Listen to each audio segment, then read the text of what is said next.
Corona की वजह से दुनिया ने एक बड़ी कीमत चुकाई है। करोड़ों लोगों को इसने प्रभावित किया है, लाखों लोगों की जान चली गई है और अभी भी कोरोना की महामारी पूरी दुनिया में खतरा बनकर खड़ी हुई है। लेकिन हमारी लापरवाही बदस्तूर जारी है। न मास्क लगाने की चिंता है और न 2 गज दूरी बनाए रखने की। घर की दहलीज से बाहर निकलने के बहाने तलाशे जाते हैं। लेकिन अगर इसी तरह के हालात रहे तो भविष्य अंधकार में है। टेली सीरीज के इस एपिसोड में देखिए मुस्तकबिल, फ्यूचर इज ब्लीक। लोपनूर रेगिस्तान, शिनजियांग, चीन। इसे चीन का सपाट रेगिस्तान कहते हैं, जहां बालुओं के टीले, कंटीले पेड़, झाड़ियां और बंजर जमीन के सिवा कुछ भी नहीं दिखता। इस रेगिस्तान में ड्रैगन के सबसे विनाशक हथियारों का गोदाम बताया गया। अमेरिकी खुफिया एजेंट्स ने जो जानकारी मिशन कोरोना के दौरान जुटाई, उनमें पता चला कि रेड आर्मी की कई प्रयोगशालाएं इस रेगिस्तान में हैं।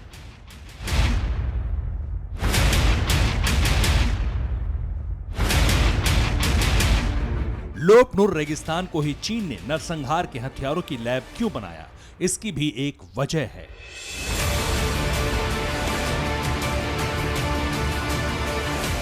ये चीन का वो इलाका है जहां उइगर मुसलमान बसते हैं। वही उइगर मुसलमान जो चीन से आजादी चाहते हैं, जिन्हें कैद में रखने के लिए चीन ने लाखों टॉर्चर कैंप खोल रखे हैं।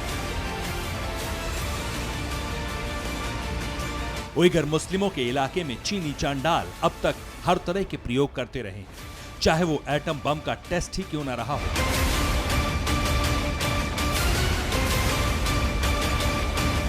चीन ने अब तक कुल 47 बार एटम बम धमाका किया। हर बार टेस्टिंग साइट लोपनूर के रेगिस्तान रहे। अमेरिकी खुफिया एजेंसी के मुताबिक लोपनूर की लैब में चीन बायो वेपन तैयार करता है। तो क्या ये विषाणु बम कोरोना से भी घातक है? इसकी डिटेल अभी आनी बाकी है, लेकिन जो जानकारियां मिली हैं वो भी होश उड़ाने वाली हैं। चीनी वायरस लैब में anthrax, brucellosis, vibrio cholera, glanders, listeriosis, yersinia pestis, Q fever और स्वाइन फीवर जैसे घातक विषाणुओं पर रिसर्च कर उन्हें घातक बनाया जाता है। इकलौते ड्रैगन पर ही जैविक हथियार की सनक नहीं सवार, फहरिस्त लंबी है। दुनिया भर में 16 देशों को जैविक हथियारों के उत्पादन के लिए शक के दायरे में रखा जाता है। NTI.org पोर्टल की रिपोर्ट की माने तो कनाडा, चीन, France, Germany, Iran, Iraq, Israel, Japan, Libya, उत्तर कोरिया, रूस, दक्षिण अफ्रीका, सीरिया, यूके और अमेरिका पर जैविक हथियार बनाने का शक जताया गया। रूस के जैव विज्ञानी केन एलिबेक ने बायो हजार्ड किताब में जैविक युद्ध का ब्यौरा लिखा, जिसके मुताबिक rift valley fever virus, Ebola virus, जापानी encephalitis virus, Machupo, Marburg, yellow fever और वेरियोला जैसे वायरसों को हथियार के तौर पर इस्तेमाल किया गया, जिसके खतरे को देखते हुए साल 1925 और 1972 में 2 महत्वपूर्ण अंतर्राष्ट्रीय संधियां भी हुई, जिसमें जैविक हथियारों को गैर कानूनी करार दिया गया।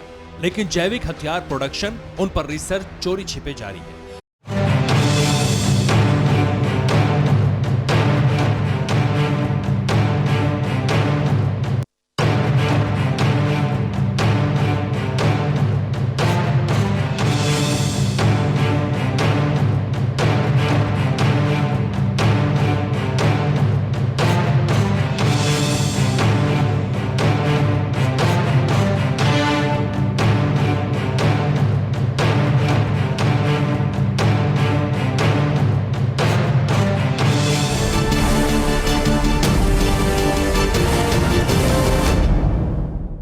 फिक्र आपकी, सोमवार से शुक्रवार रात 9 बजे सिर्फ TV9 भारतवर्ष पर।